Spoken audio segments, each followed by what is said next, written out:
Samajwadi party बड़ी तैयारियों में है। 2024 में उसने भारतीय जनता पार्टी को पीछे छोड़ दिया था, बहुत अच्छा परफॉर्म किया था। आजम खान की बातें जो हैं वो अभी भी कहीं न कहीं दिख रहा है कि वो अखिलेश यादव से नाराज है। आजम खान कब किससे खुश रहे हैं? तंज कसना, रंज दिखाना, नाराज होना, जुमले बोलना, ये तो आजम खान की अपनी खास अदा रही है राजनीति में। दोनों पक्षों को एक दूसरे की जरूरत है, इसलिए दाएं बाएं होने कोई सवाल ही नहीं होता है। क्या लगता है कि आजम खान के बाहर आने के बाद समाजवादी पार्टी को क्या 2027 में और मजबूती मिल सकेगी?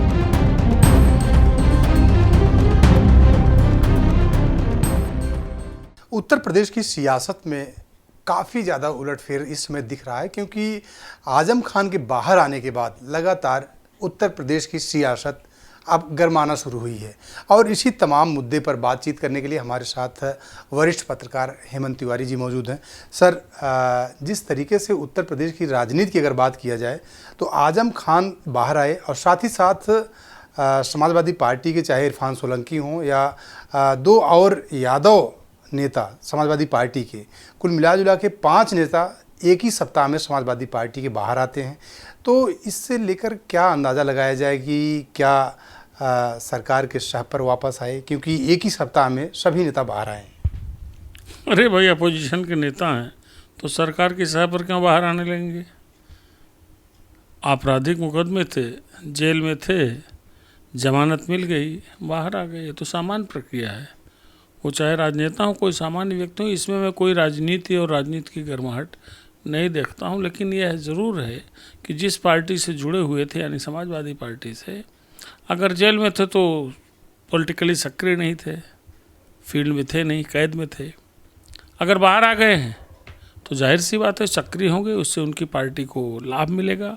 पार्टी उनका जितना महत्तम उपयोग करना चाहेगी कर सकेगी। 2027 में असेंबली के इलेक्शन होने हैं। समाजवादी पार्टी बड़ी तैयारियों में है। 2024 में उसने भारतीय जनता पार्टी को पीछे छोड़ दिया था, बहुत अच्छा परफॉर्म किया था। अखिलेश यादव दावा कर रहे हैं कि 2027 में वो सरकार बनाएंगे। तो ऐसी सूरत में जो समाजवादी पार्टी की तैयारियां हैं, उसको बल मिलेगा, उसको ताकत मिलेगी, वो और ज़्यादा उसके तेवर धारदार होंगे। तो जब अपने नेता बाहर आते हैं तो उनका इस्तेमाल होता है। तो यही बात है, इसके अलावा इसमें मैं कोई नई चीज़ नहीं देखता हूँ। और दूसरी बात ये कहना तो मुझे हास्यास्पद लगता है कि सत्ता पक्ष के शह पर सत्ता पक्ष क्यों सह देगा भाई? सत्ता पक्ष क्या इसलिए सह देगा कि वो बाहर आएँ और सत्ता पक्ष की जड़ें खोदें या उनका नुकसान करें? सर, लेकिन एक चीज़ ये भी अगर देखा गया है कि आजम खान के बाहर आने से पहले ही मीडिया में अटकलें चलने लगी कि आजम खान बहुजन समाज पार्टी ज्वाइन करेंगे, बसपा से उनकी नज़दीकियां बढ़ रही हैं। वहीं बाहर आने के बाद भी अगर देखा जाए तो अभी भी आजम खान खुलकर सपा के पक्ष में नहीं बोल रहे हैं। यहाँ तक कि अगर देखा जाए तो जो तमाम सारे मीडिया ने कवरेज किया तो आजम खान की बातें जो हैं वो अभी भी कहीं न कहीं दिख रहा है कि वो अखिलेश यादव से नाराज़ हैं। आजम खान कब किससे खुश रहे हैं? जो लोग आजम खान की राजनीति को जानते हैं लंबे समय से, तो तंज कसना, रंज दिखाना, नाराज होना, जुमले बोलना, ये तो आजम खान की अपनी खास अदा रही है राजनीति में। वो हमेशा ऐसा करते रहे हैं। लेकिन ये किसने कह दिया कि वो बसपा में जा रहे हैं? आजम खान अब आखिरी वक्त में अपने सियासत के जो आखिरी दौर चल रहा है, इसमें वो क्या खाक मुसलमान होंगे जा कर के? अपना इतने वर्षों का रिकॉर्ड, इतने साल की सोच और एक वैचारिक दृष्टिकोण जो उनका रहा है, उसको तिलांजलि दे देंगे? मुझे नहीं लगता कि आजम खान इस तरह के नेता। आजम खान उसूलों की राजनीति उन्होंने की है। ठीक है, उनका अंदाज थोड़ा अलग रहा है, थोड़ा गुस्सैल स्वभाव के रहे हैं, जल्दी नाराज़ हो जाते हैं। लेकिन नाराज़ हो जाते हैं तो मान भी जाते हैं। नाराज़ क्या उस वक्त नहीं हुए थे जब उनको समाजवादी पार्टी से निकाल दिया गया था? अमर सिंह के इशारे पर उनको समाजवादी पार्टी से निकाल दिया था। निकाला किसने था? उनके सबसे जिगरी दोस्त, उनके सबसे खासुल खास राजनेता मुलायम सिंह यादव, जिनके वो सालों साल तक बगलगीर रहे तो नाराज नहीं हुए, फिर आए उसी पार्टी में, चुनाव लड़े, जीते। तो जेल गए थे, जेल में निष्क्रिय थे, बाहर आए हैं तो रहेंगे समाजवादी पार्टी के साथ। उनके किसी और पार्टी में जाने का दूर दूर तक कोई सवाल नहीं होता।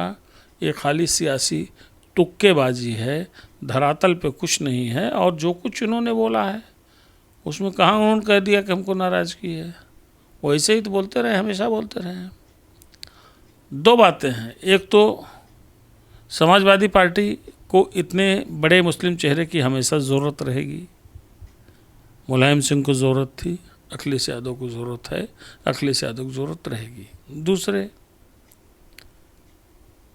आजम खां को खुद समाजवादी पार्टी की ज़रूरत रहेगी। तो दोनों पक्षों को एक दूसरे की ज़रूरत है, इसलिए दाएं बाएं होने कोई सवाल ही नहीं होता है। दूसरी बात, आजम खां ने कम से कम इतना तो साबित कर दिया कि वो ऐसी शख्सियत हैं कि उनकी जेल से बाहर आने भर से इस देश का सारा मीडिया उनके पीछे पीछे दौड़ रहा है, उनके इंटरव्यूज़ दे रहा है, उनके विचारों को जान रहा है, उनसे सवालात कर रहा है। तो इसमें कोई बुरा नहीं है। वो अपना, आजम खां की अपनी ख़ास अदा है, अपना तरीका है। सर अगर लेकिन देखा जाए 2024 लोकसभा की अगर बात किया जाए तो लोकसभा में समाजवादी पार्टी ने बेहतर प्रदर्शन किया और ऐतिहासिक जीत हासिल की उत्तर प्रदेश में।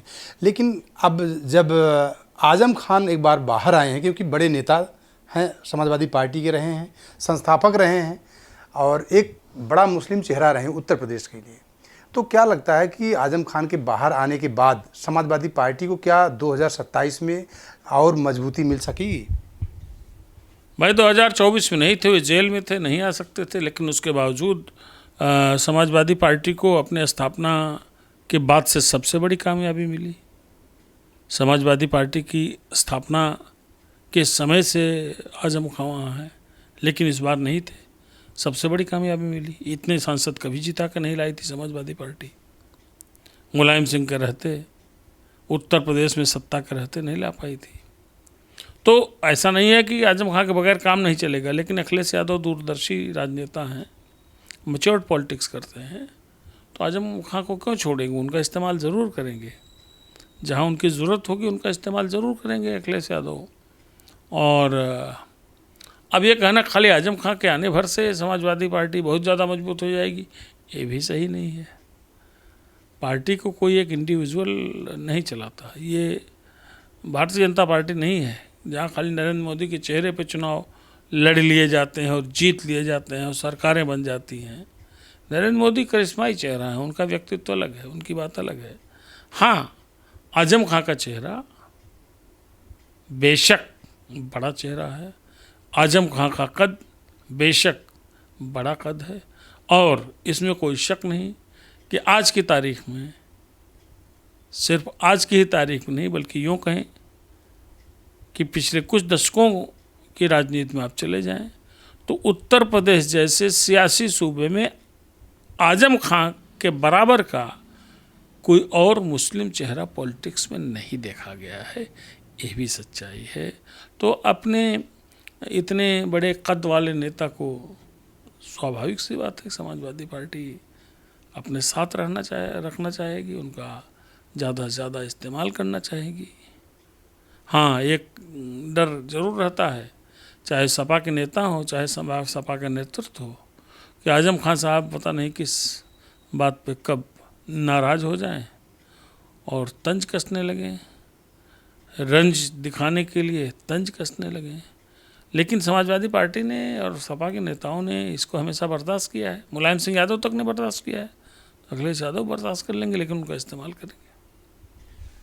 सर एक चीज़ और है कि अगर देखा जाए बसपा जो है लगातार कई चुनावों से बैकफुट पर रही है, लेकिन एक बार फिर से बहन कुमारी मायावती जो है वो एक्टिव नज़र आ रही हैं और 9 अक्टूबर को बहुत बड़ी रैली करने जा रही हैं लखनऊ में, और लगभग 5 लाख लोगों को उन्होंने बुलाया है, लगभग 5 लाख लोगों को आने की उम्मीद भी है। तो क्या लगता है कि बसपा का इस तरीके से एक्टिव होना किसका नुकसान हो सकता है, समाजवादी पार्टी का या फिर कहें भारतीय जनता पार्टी का? यहाँ नफ़ा नुकसान का प्रश्न अभीष्ट नहीं है। अगर नफ़ा नुकसान की बात करें तो इस वक्त तो मायावती को खुद पहले अपनी पार्टी की सेहत दुरुस्त करने की ज़रूरत है। वो तो बरसों से लगातार बहुत बड़े घाटे में खुद चल रही हैं, यानी उनकी पार्टी बहुत पीछे चल रही है और आज उत्तर प्रदेश की राजनीति में हाशिए पर है। जिस पार्टी ने 4 बार उत्तर प्रदेश में अपनी सरकार बनाई हो और मायावती को मुख्यमंत्री की गद्दी सौंपी हो, उस पार्टी का उत्तर प्रदेश की विधानसभा में इस वक्त एकमात्र विधायक है, वो भी अपने बल पर जीता हुआ विधायक है। संसद में उनका कोई सदस्य नहीं है, कोई एक जीत के नहीं गया और उनकी इतनी हैसियत उत्तर प्रदेश के असेंबली में नहीं है कि राज्यसभा में कोई मेंबर भेज सके। तो ऐसी सूरत में जब उनका खुद का अपना दलित वोट फीसद 22-23 से घट करके 12 तक आ गया है, तो इस वक्त उनको अपना घर बचाने की ज़रूरत है, अपना मूल वोट बैंक बचाने की ज़रूरत है, अपने दलितों को एक संदेश देने की ज़रूरत है कि भाई हम अभी चुके नहीं हुए, आप तुम लोग शिथिल मत हो, थोड़ा सक्रिय हो जाओ। इसीलिए रैली कर रही हैं। और रैलियों का मायावती का अपना खुद का पुराना रिकॉर्ड है। रमाबाई अम्बेडकर मैदान भरने की हिम्मत बड़ी बड़ी पार्टियों की जल्दी नहीं होती और मायावती इसको एक नहीं कई बार साबित कर चुके हैं कि उनमें दम है। लेकिन वो ज़माने और थे, ये ज़माना और है। पहले मायावती और बसपा की स्थिति बड़ी मजबूत हुआ करती थी, उनकी सियासी सेहत बहुत दुरुस्त हुआ करती थी। अब सियासी स्थिति उनकी बहुत ही शोचनीय है, दयनीय है, कमज़ोर है। तो अपनी ताकत को बढ़ाने की एक कोशिश है और अपने कार्यकर्ताओं को एक संदेश देने का प्रयास है कि अभी हम हैं, मैदान में हैं, आप लोग इकट्ठा हो, आप लोग कहीं और मत जाओ। क्योंकि साल 2024 में वह दलित जो हमेशा मायावती और बसपा का समझा जाता रहा, वो अखिलेश यादव के पाले में गया, समाजवादी पार्टी के पक्ष में गया, इंडिया ब्लॉक के पक्ष में गया। तो एक बड़ा डर है उसको दरकने का, उसके टूटने का। तो उसके लिए कोशिश कर रही है मायावती किस तरह की रैली करें, क्योंकि इस वक्त न तो कोई चुनाव है, न कोई ऐसा एजेंडा है। तो यही है कि एक बार शक्ति प्रदर्शन करके दिखा दें ताकि उनके जो कार्यकर्ता हैं, उनके जो ट्रेडिशनल वोटर्स हैं, पारंपरिक और जो मुकम्मल वोटर्स हैं, मजबूत, वो इधर उधर ना भागें, वो बसपा की पाले में ही जमे रहें। सर, आखिरी सवाल है, अगर देखा जाए बीजेपी की ट्रिपल इंजन की सरकार है, बीजेपी का थी ट्रिपल इंजन की सरकार, तो अगर बात करें उत्तर प्रदेश की और दिल्ली की, तो देखा जाए तो ट्रिपल इंजन में आपस में ही टकराहट, एक दूसरे के जो इंजन है वो टकरा रहे हैं। इससे क्या लगता है कि 2027 का जो विधानसभा का चुनाव आने वाला है, इसमें जो इंजन जो टकरा रहे हैं, इसका लाभ क्या समाजवादी पार्टी को 2027 में मिलने वाला है? देखिए, टकराहट तो कहीं दिख नहीं रही। टकराहट कहने की बात है, इसको अपोजिशन भले कह सके, हमको तो टकराहट कहीं नहीं दिखी। कहाँ दिखी? दिल्ली लखनऊ में कहाँ लड़ाई है? कोई एक लड़ाई का कोई एक इशू सामने नहीं है, ऐसी बात नहीं है। ठीक है, पार्टी जब बड़ी होती है तो उसके नेता तमाम होते हैं, उनके विचारों में हो सकता कुछ फ़र्क हो, लेकिन नीतिगत फैसले और सरकार के परफॉर्मेंस को देख करके कहीं नहीं लग रहा कोई लड़ाई है। और जब कोई लड़ाई नहीं है तो उसका फ़ायदा किसी को क्या मिलेगा? लड़ाई से फ़ायदा मिलने के बजाय पार्टियों की अपनी खुद की पॉलिसी होती है, फॉलोअर्स को कैसे प्रभावित करें, इसका तरीका होता है। समाजवादी पार्टी काम कर रही, समाजवादी पार्टी विशुद्ध जातीय गोलबंदी की राजनीति कर रही है और जातीय गोलबंदी की राजनीति का फ़ायदा उसे 2024 मिला है। ये पीडीए क्या है? पीडीए वही तो है, जातियों के समूह को इकट्ठा करना। पी मतलब पिछड़ा, डी दलित, ए अल्पसंख्यक यानी मुसलमान। तो जातीय गोलबंदी तो है। तो भारतीय जनता पार्टी की सरकारों की टकराहट की जो बात कही जा रही है, इसमें मैं कहीं कोई बहुत ज़्यादा गंभीरता नहीं देखता हूँ।